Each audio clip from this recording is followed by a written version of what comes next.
Who would win in a fight, dragons or lions? We love our dragons and lions because they're the top of the food chain in their respective games.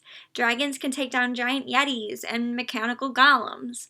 Lions slaughter both humans and other large felines.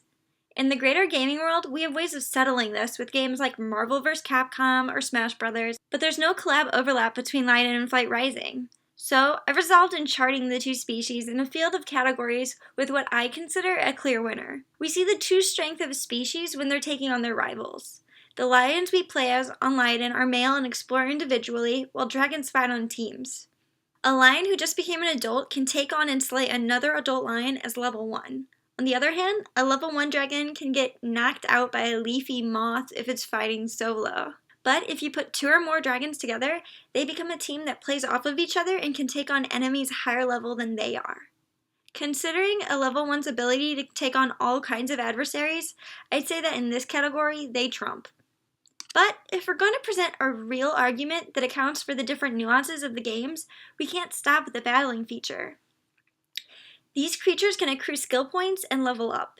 The mechanisms for doing this on different games vary wildly, but we need to take them into account to understand which creature is stronger. My alpha male, Flicka Pancake, was born with almost 200 stats. Right now as a level 5 lion, his stats are over 700. If I send him out to fight, I can feel comfortable that he will be able to take down any creature in his level category. But these stats don't actually influence gameplay. From what I understand, skill and level are the most important in this arena. If I'm wrong here, please let me know. It's hard for me to find this kind of information on Lioden. Lions can keep accruing stats until they die of old age. Their potential is limitless and are genetically inheritable for their offspring. On the other hand, my top battling dragon, Nor, has a little over 250 stats, but he's at maximum level a dragon can be, 25. There is no organic way for him to gain more skill points, and his babies are born with very low stats. I think it's clear that the lions take this category too. Their stat ceiling is set by how long they live. There's a certain point where your dragons can't get any stronger, but lions keep learning. But when it comes to a melee fight, man to man, we can't overlook the size of the participants. It's nice being fast or smart, but those things don't mean much if you're getting body slammed by a mountain. Lioden doesn't provide us with individualized measurements on each of our lions, so we're left guessing a little bit. But we have the advantage of lions being real animals. According to the National Geographic's website, a lion is typically between 200 to 420 pounds.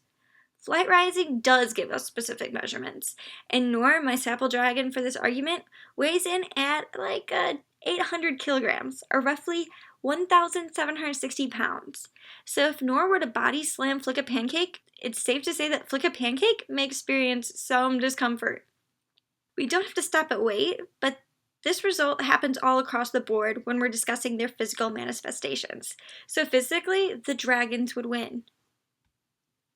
There's another glaringly obvious way a dragon would win. I mentioned it earlier. Lions die. Dragons can live indefinitely.